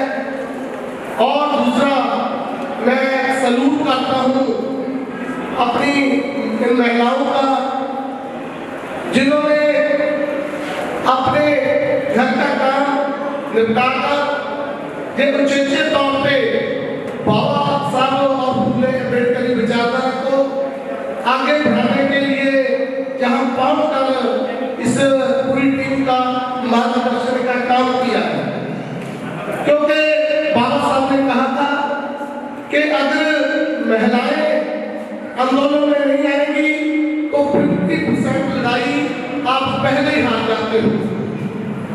तो ये जो लड़ाई का रास्ता जो आगे जीतने का है, ये आज मैं महसूस कर पा रहा हूँ कि इन महिलाओं का योगदान से ही कोई भी आंदोलन, कोई भी लड़ाई को जीता जा सकता है। आज का जो विषय है कि पूना पैक्ट को अच्छी तरह जानना एवं उनके दुष्प्रभाव एवं हम शासन प्रशासन कैसे बन सकते हैं। मेरे से पहले डॉक्टर प्रोफेसर लक्ष्मण जी ने और चंदेलिया साहब ने बहुत डिटेल में बता दिया है। मैं 2-3 बातें साझी करनी चाहूंगा, क्योंकि किसी दार्शनिक ने कहा था कि जब आदमी चला जाता है तो उसके विचार भी साथ में चले जाते हैं, विचार रहते हैं। बाबा साहब ने कहा था कि नहीं, अगर आदमी चला जाता है तो विचार भी चले जाते हैं, अब उनको प्रचार और प्रसार करने वाले लोग ना हो। तो आपने बाबा साहब के विचारों को आगे ले जाने का जो काम कर रहे हो, ये सबसे बड़ी जो समाज में आप वृद्धि कर रहे हो।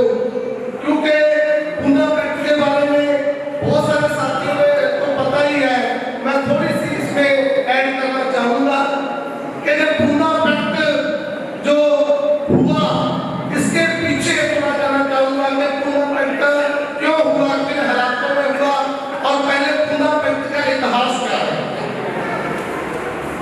ब्रिटिश गवर्नमेंट का राज था जहाँ पे, तो वहाँ गवर्नमेंट ऑफ इंडिया एक्ट 1919 की एक धारा थी जिसमें लिखा गया था कि ब्रिटिश गवर्नमेंट एक कमीशन बनाएगी जो 10 साल के बाद एक कमीशन बनाएगी जो संविधान के लागू होने तक और संविधान में लोड़ींदे परिवर्तन के बारे में चर्चा होगी। उसी के तहत ये जो कमीशन 1928 में बना, साइमन कमीशन के नाम से जाना जाता है। तो उसके जो हेड थे सर साइमन थे, जिनको हेड बनाया गया था, तो उन्होंने अपनी रिपोर्ट दी। तो उस रिपोर्ट के बाद जो उन्होंने जहां भारत के लोगों के साथ दुर्व्यवहार, भेदभाव, असमानता थी, जो उसके बारे में जब रिपोर्ट में दी, तो ब्रिटिश गवर्नमेंट ने सोचा कि लंदन में एक गवर्नमेंट कॉन्फ्रेंस सबको पता है बुलाई गई, और पहली गवर्नमेंट कॉन्फ्रेंस में जो दलितों के नेता के तौर पे गए, वो सबको पता है, डॉक्टर अम्बेडकर और राम निवासन जी थे, लाल बहादुर निवासन। तो वहां पे शुरू हुई और कांग्रेस ने उस पहली गवर्नमेंट कॉन्फ्रेंस का बाइकआउट किया था। तो वहां पे डॉक्टर अम्बेडकर को बोलने का मौका मिला, तो उन्होंने अंग्रेज सरकार को बोला कि जो मेरे लोगों की आबादी है वो 4.30 लाख से ऊपर है। आज इस पूरे देश का परफेक्ट जो है वो हमारे लोग हैं, जो जानवरों से भी बदतर जिंदगी जीने के लिए मजबूर हैं। मेरे लोगों की जो हालत थी वो पहले भी इतनी भैड़ी थी, अच्छी नहीं थी। आज सरकार में ब्रिटिश सरकार आने के लिए कोई चेंज नहीं हुआ, और वो आज भी उनका मंत्रों में प्रवेश नहीं हो सकता, और आज भी पुलिस में उनकी नौकरी नहीं लग सकती, आज भी फौज में उनको नौकरी नहीं मिल सकती, और आज भी वो जो है एक अच्छी जिंदगी जी नहीं सकते। तो हमें क्या फायदा हुआ जैसे जो गवर्नमेंट का, तो उन्होंने इतना बढ़िया जो बाबा साहब ने अपनी प्रेजेंटेशन दी, तो वहां पे वो सरकार जो ब्रिटिश सरकार में मजबूर होगी, तो उन्होंने एक दूसरी गवर्नमेंट का भी बताया गया कि कांग्रेस में गांधी जी गए और उन्होंने एक ही विरोध किया कि मैं जो लोग हैं वो हिंदू समझते थे कि मैं जो माइनॉरिटी के लोग हैं इनके अगर जो बकरे को अधिकार मिलेंगे उनका मैं जान की बाजी लगाकर विरोध करूंगा। और बाबा साहब ने कहा था कि मैं अपनी बात से मेरे को बुला दे मैं उनको टकरा सकता हूँ, लेकिन ये अछूत लोग हैं ये मेरे को जान से भी प्यारे हैं और मैं उनके अधिकार लेके लूंगा। तो उस दूसरी गेट बोर्ड में 10 के बाद मैं डिबेट में नहीं जाना चाहता।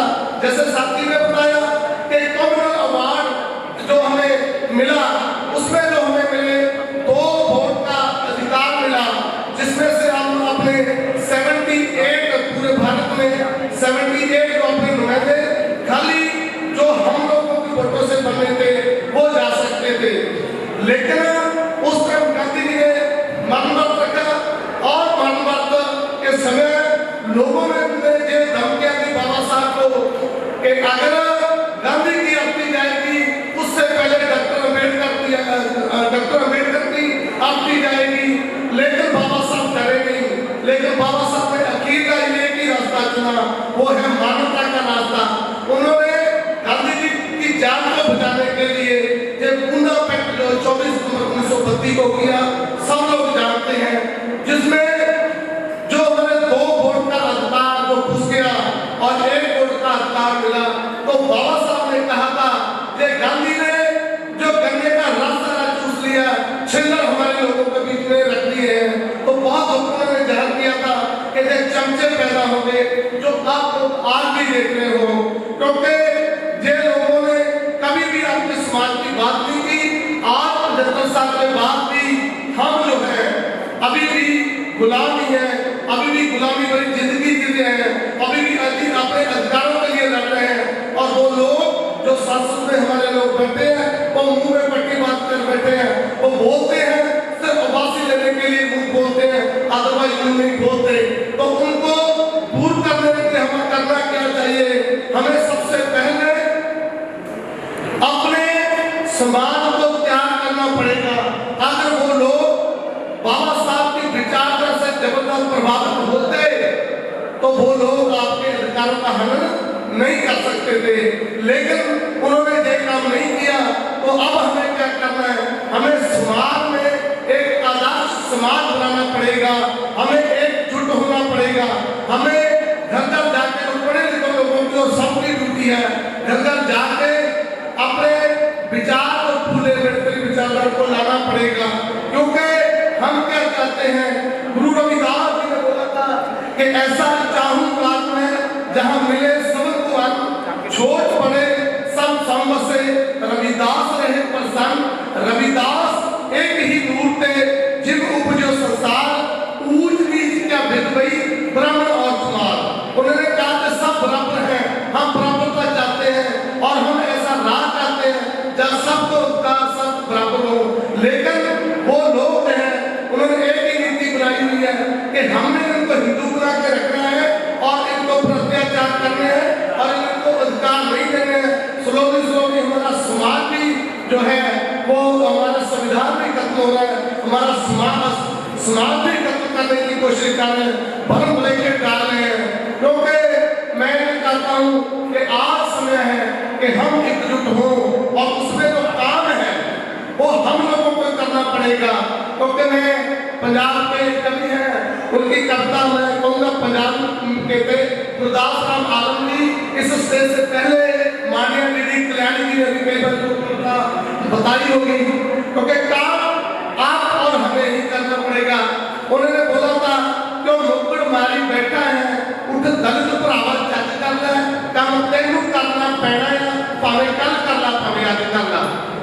तेरे बॉडी पटके निकल गए, तू पीछे बैठा हंसता है, तू भी बंदे वर्गा बंदा है, जे बंदा है तो चज कर ला, काम तेनू करना पैना है, भावे कल कर ला भावे अज कर ला। जिन्हें पुरुष बनाए डंगरा तो जानवरों से पुरुष बनाने वाले जे बाबा साहब ही है। जिन्हें पुरुष बनाए डंगरा तो पुरुषा तो मनुष्य कीते ने, तेरा भीमराव दिल सकता नहीं, चाहे जितने मर्जी नट भज कर ले, काम तेनू करना पैना है, भावे कल कर ला स्वामी आजकल है, तो समय की को देखते हुए मैं इस भारतीय समाज निर्माण संघ के जो हमारी पूरी टीम और अच्छे तौर पर बीसीसी बहुत जो हमारे राष्ट्रीय प्रधान और सदस्य भी है, तो उनका आभार व्यक्त करता हूँ कि उन्होंने इतना बढ़िया प्रोग्राम ऑर्गेनाइज किया है। तो ये जो प्रोग्राम जो इतने बढ़िया जो विचारधारा लोग आए हैं, बुद्धिजीवी लोग आए हैं, तो हम पंजाब में भी जय मूवमेंट को आगे लेके जाएंगे और एकजुटता बना के जो हमारे महापुरुषों ने हमने सपना दिया था उसको साकार करने की कोशिश करेंगे। इतने शब्दों के साथ मैं अपनी बात को विराम देता हुआ और आप यही समाप्त करता हूँ। जय भीम, जय भीम, जय भीम।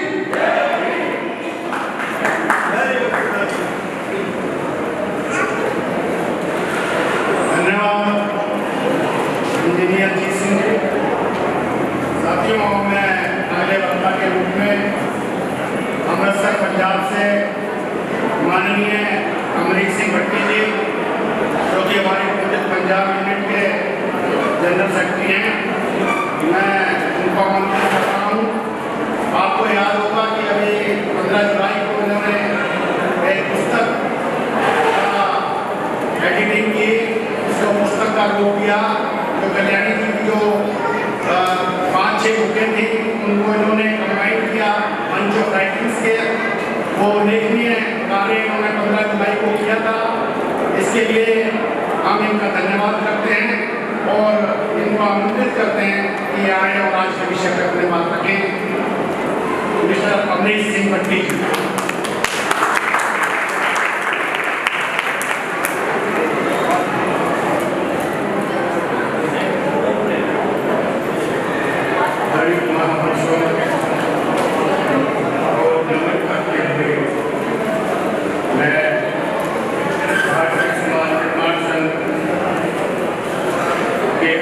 कार्यक्रम में आपके रूबरू हुआ हूँ। मैं अमृतसर से हूँ। आप कभी आइए अमृतसर, ऐतिहासिक शहर है। मेरा फोन नंबर सभी के पास होगा, नहीं तो आप ले सकते हो और अमृतसर के इतिहास जो धरोहर है भारत की वो आपको दिखाएंगे। जलियांवाला बाग की शहीदों की धरती को नमन करते हुए मैं अपनी बात आपके समक्ष रखने जा रहा हूँ। उससे पहले हमारे मुख्य वक्ता प्रोफेसर डॉक्टर लक्ष्मण यादव जी, दिल्ली विश्वविद्यालय, और मंच पर बैठे डॉक्टर जीवन सहोता जी, हमारे इंजीनियर जालंधर से रेलकोट फैक्ट्री कपूरथला में कार्यरत अजीत सिंह जी, और सामने मंच पे बैठे मेरी बहनें श्रीमती सुमन सुपाल, डॉक्टर पूनम जी, सुनीता बागड़ी जी, सरोज राणा जी, हमारी प्रिया जी, उषा चौहान, आशा कुमार, सुनीता टॉम और सभी बहनें जिनके मैं नाम नहीं जानता, आप सबको मैं नमन करता हूँ क्योंकि आप बहुजन समाज की रीढ़ की हड्डी हैं। आपके बहुत सारी जिम्मेदारी होती है। आप लोगों ने घर संभालना होता है, जो घर में पुरुष हैं उनको पढ़ने वालों को पढ़ने के लिए भेजना होता है, और जो ऑफिस में काम करने वाले हैं, बिजनेस करने वाले जो पुरुष हैं उनकी भी उनके कार्यों में सहायता करनी होती है। आपको कोटि कोटि नमस्कार, नमन। मैं प्रबंधकों में हमारे अध्यक्ष माननीय वीर सिंह गौर जी, राष्ट्रीय अध्यक्ष, और इनकी सारी टीम को बहुत बहुत धन्यवाद देता हूँ कि इन्होंने मुझे आपके समक्ष अपने विचार व्यक्त करने के लिए निमंत्रित किया। मैं भी पंजाब में जैसे कि हमारे मंच संचालक राजेश जी ने बताया कि मैं भी पंजाब में बहुजन संघर्ष में वहाँ पंजाब में कार्यरत हूँ और इन्होंने मुझे जिम्मेदारी दी है पंजाब के महासचिव होने की, वो भी मैं कर रहा हूँ और उसके साथ अपने परिवार में अपने बच्चों को भी शिक्षा दीक्षा में और अब ग्रैंडसन को भी शिक्षा दीक्षा में आगे ले जा रहा हूँ। मैंने ऑनलाइन जो हमारी मीटिंग्स हुई है, जूम मीटिंग हुई है, गूगल मीटिंग हुई है, उसमें भी बताया था मेरी बेटी बाबा साहब के कारण, आप सभी को नहीं मालूम, मंच पर बैठे लोगों को भी नहीं मालूम, बेटा और एक बेटी है। बेटा मेरा 10th में पढ़ता था और बेटी मेरी 9th में पढ़ती थी। मैंने अपने बैंक के मैनेजर की पोस्ट को खोया, इसलिए खोया कि मैं बहुजन समाज की सेवा करता हूँ, ब्राह्मणवाद के खिलाफ बोलता हूँ, मनुवाद के खिलाफ बोलता हूँ। मुझे नौकरी से डिसमिस कर दिया है। जब मैं डिसमिसल लेटर लेकर बाहर निकला तो मुझे एक ही बात का रोना आया, वो रोना था अब मेरे बच्चे कैसे पढ़ेंगे। इसके लिए मैंने बाबा साहब की ओर देखा, उनके पास तो कुछ भी नहीं था, मेरे पास चलो मेरी नौकरी यही है, मेरे भाई बंधु हैं, मैं उनसे कहूँगा मेरी कोई हेल्प करो। तब इमीडिएटली मैंने यही सोचा था। लेकिन जब मैं बाबा साहब के 1952 में overseas scholarship, national overseas scholarship की ओर थोड़ा बहुत पढ़ा हुआ था, मैंने वो बुक निकाली, डिटेल से देखा और उसमें मेरा बहुत हौसला बढ़ गया। मैं बहुत ज़्यादा खुश हुआ कि कोई बात नहीं, मेरी नौकरी गई है, फिजिकली मैं ठीक हूँ, मुझे कुछ भी करना पड़े, मैं मजदूरी करूँ चाहे कुछ भी करूँ, मैं कुछ ना कुछ करूँगा। मैंने देखा उस स्कीम को, social welfare and empowerment government of India की स्कीम है, उसको एक वेबसाइट पे गया, उसको डिटेल से देखा और जाना। मैंने क्या जाना उसमें कि हम अपने बच्चों को शिक्षा ही नहीं, उच्च शिक्षा देश में ही नहीं विदेश में भी दे सकते हैं। आज मेरी बेटी विदेश से माइक्रोबायोलॉजी मेडिकल में PhD करके इंडिया वापस आई। मेरा बेटा जो उस वक्त 10th में था, आज BSNL भारतीय संचार निगम में SDO है, सब डिविजनल ऑफिसर है। और मेरी तो एक नौकरी गई थी, मुझे 2 नौकरियां मिली, बेटे के रूप में SDO और बहू के रूप में पंजाब स्टेट इलेक्ट्रिसिटी बोर्ड में अकाउंटेंट की। मैं फिर से खड़ा हो गया और मेरी बेटी विदेश में PhD करती रही। अभी कुछ महीने पहले ही वो इंडिया वापस लौटी है और जॉब की सर्च में है और उसने वहाँ जर्मनी में रहते हुए कोविड के ऊपर, COVID-19 के ऊपर भी वहाँ जर्मनी सरकार के लिए जो वैक्सीनेशन वाली है उसके ऊपर काम किया है। ये हमारे समाज के लिए सबके लिए गर्व की बात है। हमारे बच्चों ने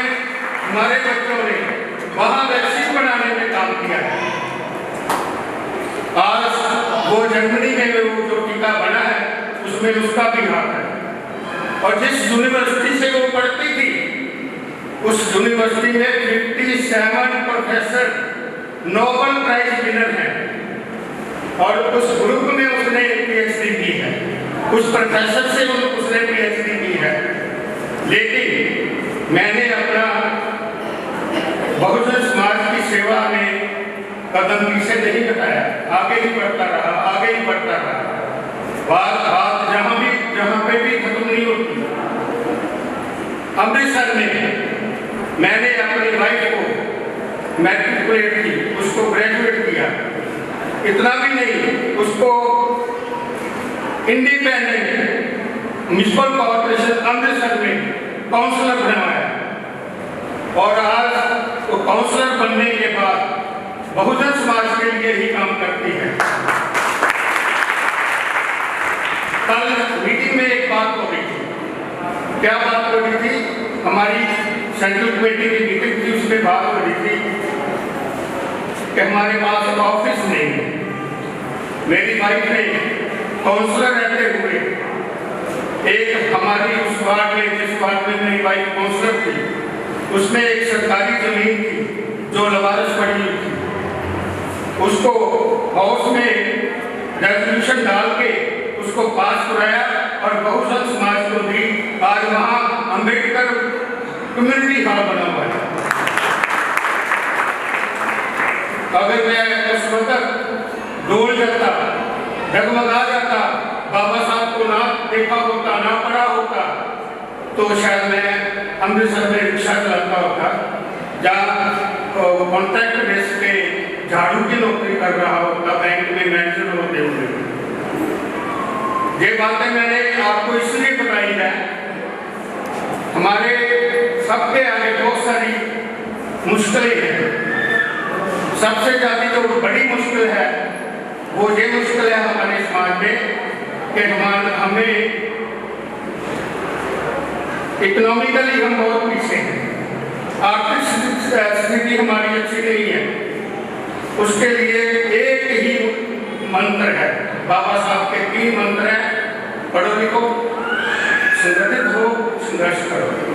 मैंने एक ही मूल मंत्र को अभी भी तब से लेकर तब तक ये काम 2002 से लेकर आज तक काम कर रहा हूँ, शिक्षा को बढ़ाना है। मैंने अपनी बेटी के बाद अमृतसर से नहीं, पूरे पंजाब से 6 बच्चों को नेशनल कोर्सेज स्कॉलरशिप में भेजने का काम किया है। दुख वाली बात यह है कि वो 6 बच्चों को जिसको भेजा है वो हमारे वाल्मीकि मजबूत समाज से नहीं थे, लेकिन वो दलित थे। मुझे इतना ही बहुत खुशी की महसूस करता हूँ कि मैंने अपने बहुजन समाज के लिए कुछ कार्य किया है। अब जब कल्याणी जी का उसको नमन करता हूँ, कल्याणी जी का देहांत हुआ कोविड की वजह से, तो मैंने उनको एक प्रॉमिस दिया हुआ था। 1 महीना पहले, उनकी डेथ से 1 महीना पहले मुझे बोलते हैं अमरीक दास, अमरीक बोलते थे। अमरीक, आप बहुत ज्ञाता हो कंप्यूटर के, IT के बहुत ज्ञाता हो। वो जितनी मेरी किताबें हैं पकड़ो मुझे दी, और 1-2 वो कहते थे मैं दूंगा, वो मुझे नहीं मिली। फिर मैंने अपने साथियों से निवेदन किया, फेसबुक के ग्रुपों में डाला, कल्याणी जी की लिखने जिसके भी पास हो मुझे भेजे। हमारे यहाँ बैठे हुए अभी चले गए हैं इंजीनियर सिंह जी, एक बुक उन्होंने भी भेजी, और पंजाब के अलग-अलग शहरों में 3 बुक और आ गई। फिर मैंने वो सारी बुक्स को कंपाइल किया और बहुत सारे लोगों ने ऑनलाइन देखा भी होगा। 15 जुलाई जिस दिन कल्याणी जी का बर्थडे था, उस दिन उसका विधि पूर्वक उद्घाटन हुआ था। मैं बहुत सारी बहनों का केंद्र देख रहा हूँ जिन्होंने उस दिन मुझे देखा होगा, जिस दिन मुझे उद्घाटन हुआ। बस मैं तो कोई इतना वो वक्ता नहीं हूँ, मैंने अपना दर्द बताया है, और दर्द को आपके भी बहुत सारे दर्द हैं, मैं जानता हूँ। हौसला न करने देना, बुलंद रखो अपना हौसला। अम्बेडकर को देखो, पता नहीं कितनी मुश्किलें सही हैं। 4-5 बच्चों को उन्होंने समाज के लिए खोया है। क्या हम अपने बच्चों के लिए कुछ भी नहीं कर पाएंगे? शिक्षा को आगे बढ़ाना है, शिक्षा को आगे बढ़ाना है। जय भीम, जय जय जय जय जय भीम, जय भीम।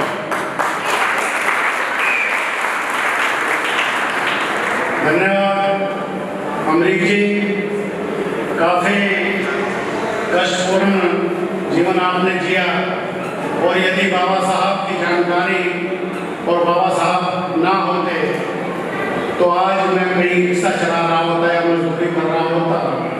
ऐसी बात आपने समाज को दी, एक मैसेज दिया है कि बाबा साहब को जो लोग पढ़ लेते हैं वो अंधेरों में भी, कठिनाइयों में भी अपने रास्ते बना देते हैं। ऐसी प्रेरणादायी बात आपने रखी है। अब उसी कड़ी में मैं जिन अगले वक्ताओं को आपके सामने रूबरू करने जा रहा हूँ वो हैं डॉक्टर जीवन सोपता जी, जो कि जलंधर पंजाब से ही हैं। और ये एकमात्र ऐसा परिवार है जो हमने इनको सुना है कि इनके परिवार में 4 MBBS डॉक्टर हैं, ये स्वयं डॉक्टर हैं और तीनों जो इनके बच्चे हैं वो MBBS डॉक्टर हैं। एक बेटी जो है बाहर इंग्लैंड में डॉक्टर है और 2 बच्चे जो है वहीं पंजाब में प्रैक्टिस कर रहे हैं, ड्यूटी में हैं। तो ये बहुत ही हमारे लिए गर्व की बात है कि डॉक्टर जीवन सोपता जी आज से नहीं, काफ़ी पहले से ही हमारे साथ इस आंदोलन में सक्रिय हैं और उधर पंजाब में हमारे साथ मिलकर इस लड़ाई को लड़ रहे हैं। मैं सर सम्मान आमंत्रित कर रहा हूँ डॉक्टर जीवन सोपता जी, आए और आज के विषय पर अपनी बात रखें। जोरदार ताली बजाकर एक बार स्वागत करें। हेलो हेलो साथियों, जैसे पार्लियामेंट में चर्चा होती है वहां वैसी हो नहीं रही, उससे बड़ी और गंभीर प्रतिनिधि आज यहाँ बैठे हैं, जिस पर जिनके सामने ये गंभीर विषय है जिस पे हम चर्चा बनाना चाहते हैं। और आज इस मंच से अभी पिछले महीने नागल में जो हमारी बेटी के साथ बदतमीजी हुई, जिन महिलाओं ने 10-12 दिन उधर मोर्चा दिया और जिन साथियों ने 12 दिन वहां धरना दिया, इस मंच से जो आए हैं उनको भी सम्मानित करेंगे ताकि लड़ाई आगे चलेगी। तो हमारे डॉक्टर साहब अपनी बात रखेंगे। मैं इसलिए कह रहा हूं ध्यान पूर्वक सुनेंगे, ये आपके और आपके बच्चों का भविष्य डिसाइड करने वाली चर्चा है, आपके माध्यम से समाज तक जाएगी, इसलिए आपने ध्यान पूर्वक